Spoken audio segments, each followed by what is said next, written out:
Hai, kembali lagi di channel Jejun SD. Kali ini kita akan membahas tentang jawaban teka-teki mengapa COVID-19 ganas di Amerika, tetapi loyo di Asia.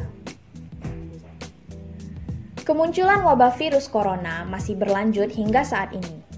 Ada teka-teki besar terkait COVID-19 yang mematikan itu.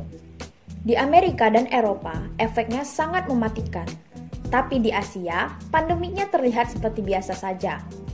Apa yang membuat itu bisa terjadi? Cina, tempat COVID-19 pertama kali muncul di kota Wuhan, mencatat angka kematian kurang dari 5.000 jiwa atau 3 kematian per 1 juta penduduk. Jepang memiliki 7 kematian per 1 juta penduduk, India 3 kematian per 1 juta penduduk, dan Vietnam mencatat 0 kematian per 1 juta penduduk. Bandingkan dengan Jerman yang mempunyai 100 kematian per 1 juta penduduk, Amerika dengan 300 kematian, serta Inggris, Italia, dan Spanyol yang mencatat lebih dari 500 kematian per 1 juta penduduk. Faktor utamanya bisa disimak dari sejumlah hal berikut ini. Iklim dan budaya. Iklim tropis dengan suhu udara kelembapan tinggi mungkin berpengaruh terhadap penyebaran COVID-19 di sejumlah negara seperti Kamboja, Vietnam, dan Singapura. Beberapa studi berpendapat cuaca panas dan lembab dapat memperlambat penyebaran virus, meski tidak menghentikannya. Alasan ini harus diteliti lagi, mengingat Ekuador dan Brazil yang beriklim tropis mencatat kasus kematian yang tinggi.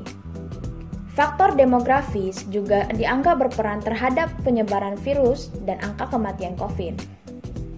Negara-negara di Afrika dengan jumlah penduduk muda yang besar dianggap lebih mempunyai ketahanan dalam menghadapi COVID-19 ketimbang negara dengan jumlah penduduk lanjut usia yang besar seperti Italia. Respon pemerintah. Salah satu faktor yang berpengaruh pada tingginya angka kematian di Amerika Serikat dan Eropa Barat adalah keterlambatannya respon pemerintah. Hal itu disebabkan mereka menganggap epicentrum COVID-19 yang berada di Cina terlalu jauh dari negara mereka. Sebaliknya, pengalaman menghadapi wabah SARS dan MERS membuat sejumlah negara Asia mampu merespon lebih cepat ancaman virus baru ini. Taiwan misalnya, negara ini dipuji dunia internasional atas respon cepat pemerintah mereka saat COVID-19 pertama kali muncul. Saat itu, pemerintah Taiwan langsung memperketat pemeriksaan terhadap warga yang datang dari Wuhan. Selain Taiwan, Korea Selatan juga mendapat pujian karena segera membangun sistem tes massal, pelacakan riwayat kontak, dan karantina pasien yang pasif.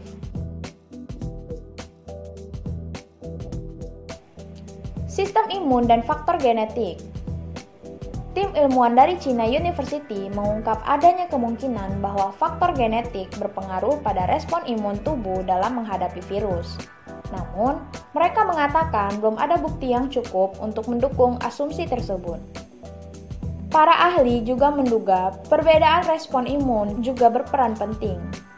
Tatsuhiko Kodama dari University of Tokyo mengatakan terdapat sebuah studi awal yang menunjukkan bahwa ketika terinfeksi COVID-19, sistem imun masyarakat Jepang bereaksi seolah tubuh sudah pernah menghadapi virus tersebut. Menurutnya, sepanjang virus corona terbukti pernah menyebar di Asia Timur. Perbedaan strain virus. Penelitian tim ilmuwan Cambridge University menunjukkan virus corona penyebab COVID-19 telah bermutasi setelah meninggalkan wilayah Asia Timur menuju Eropa. Menurut penelitian tersebut, strain awal virus ini kemungkinan telah beradaptasi terhadap imunitas dan lingkungan populasi di Asia Timur, sehingga perlu bermutasi untuk menyebar ke wilayah lainnya.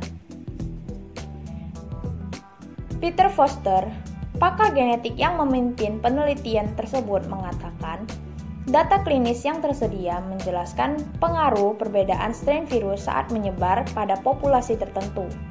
Namun, perlu ada penelitian lanjutan untuk menyelidiki pengaruh perbedaan strain virus terhadap tingkat kematian. Tingkat obesitas. Ada satu kesamaan yang dimiliki negara-negara di Asia, yaitu tingkat obesitas yang lebih rendah ketimbang negara-negara barat. Obesitas merupakan salah satu masalah kesehatan yang meningkatkan risiko fatalitas COVID-19.